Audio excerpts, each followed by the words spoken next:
let's define our camera path, and to start I want to optimize the scene, so no scatter, no rocks, nothing. This is all white because my HDR is too bright. Is also I have a viewport, it's not very clear, so I like to take away the light. And let's just create like a temporary color. Let me place a color node. This color, let's make it like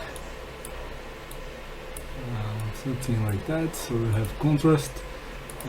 Let's visualize here, render this one, the same thing in here,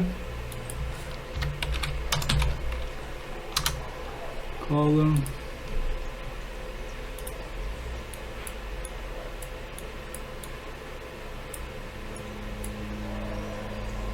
this one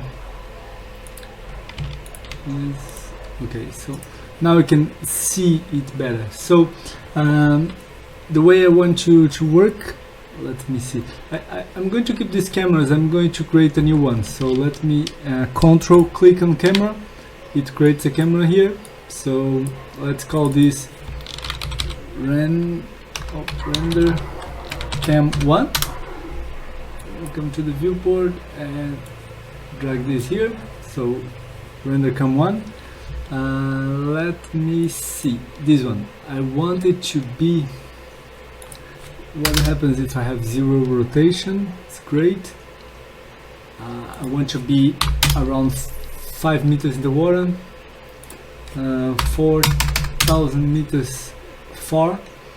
And this camera I also want to have it to be 16 millimeters. So yeah, very open camera. Let me do something here. Yeah, let's put already 20. Maybe we do a different ratio in the end, but this is good for now. Transform, maybe 380, like that. I think this is nice. This is nice. Now maybe not. Maybe what I will do, will come in here and rotate this a bit, so we have more as this angle. I think it might be nicer. Okay, the other thing is that, oh, I'm not even changing it. Okay, so like this. The other thing that's really cool is that I like to do with the horizon is to place the horizon. You can place in different place around different areas, so you can have the horizon further here, so it's better if you have a lot of information in the foreground. You could have the horizon down here if you want to portray the sky and in a big open scene, or you can have in the very center. But what I want to do, I want to come in here, I want to be in 5 meters, and in this first stage I just want to move forwards toward the element. So I'm going to create a keyframe, alt click, keyframe in here, go to 240. I'm going to alt click, right click in the center, alt right click in the center, and move the camera towards that. So around this, I think it's good enough. Maybe here. Yes. Yeah, this is good. So I'm going to alt click again. So the translation here, because my settings, if I come click in here, animation preference, we have it to Bezier as the default. You can change here the default, but sometimes I like Bezier. But for camera movement, in this case, I want to start already in a speed, and I don't want to accelerate and stop at the end. So I'm going to shift click on this, and I have all these axes. If I press H, it's going to have everything selected, and Control A on PC or Command A on Mac, select all points, and let's change this to linear. So we now start and end in a nice movement. So the second thing is the tilt of the camera and where the camera is looking at. So I want to do something. I want to create a null. That's our camera target. So this null let me call this target cam 1. So we have all this, and let me make this with this color so we understand that there's a relation between them. The other thing is that now I want you to select the camera, come to the constraint tab, and I want you to click on look at. Okay, it's going to ask for an object to look at. So here, look at. Now select the look at object, if any. I want to select the camera target and press enter, then enter again. Okay, now if I move this camera target, I'm going to move up and down. That's basically it. So here also we can move up and down. So now I want to come to the first frame.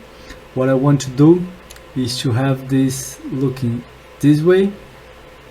So we have just looking to the ocean itself. I want to press Alt click, and then I want to go all the way to frame 96, and I want to go almost here like this, or maybe even more like this,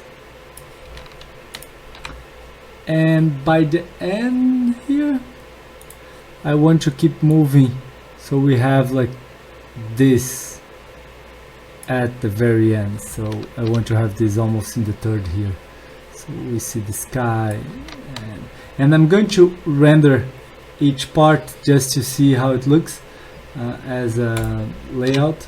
Okay, so let me see what we have.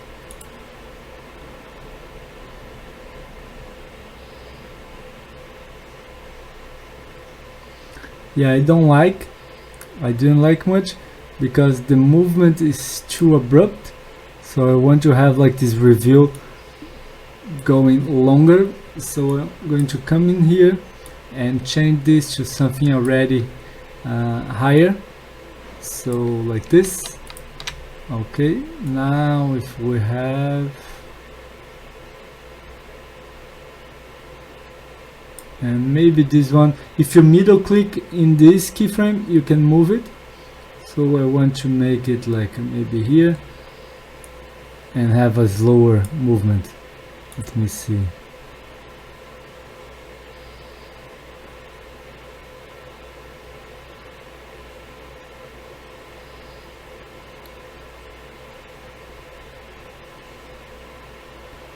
Yeah, I almost like it.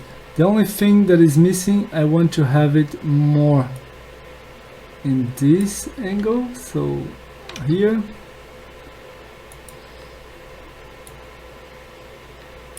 here, and here. So let's see.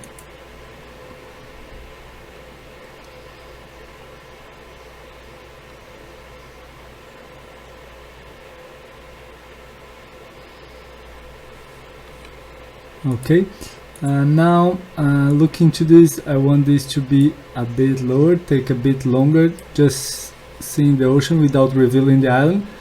I want this to arrive before, so we still have like a bit of not any movement, just going forward, you know. So let me see.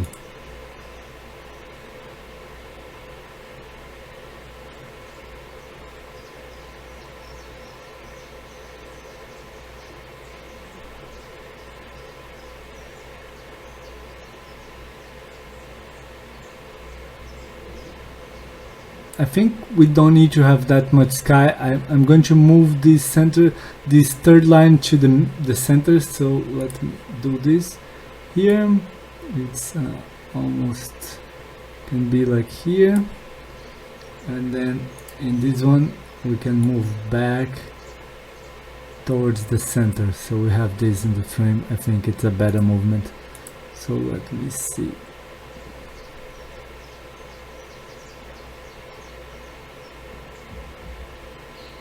I like the way it tilts a bit, look a bit more natural. instead of having this perfect movement, you know, like it changes a bit. So I'm going to keep moving this around that. So let me see.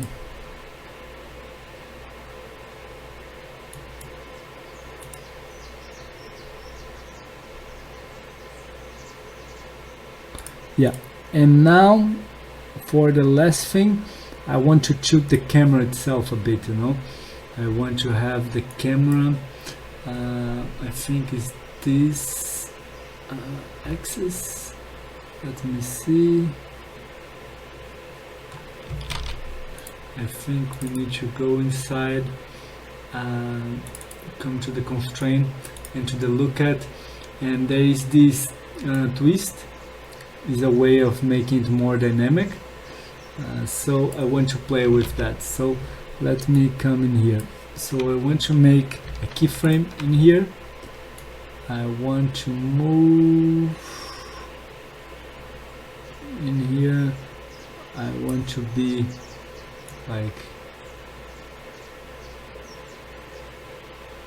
like that.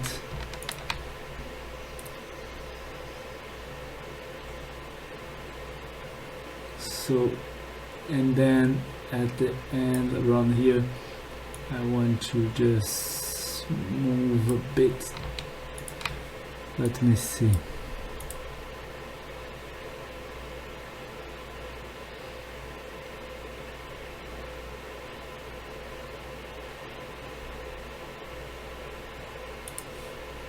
And here I want to move back a bit. Like that. So maybe I have this. Maybe this is too intense. I will reduce this to 3.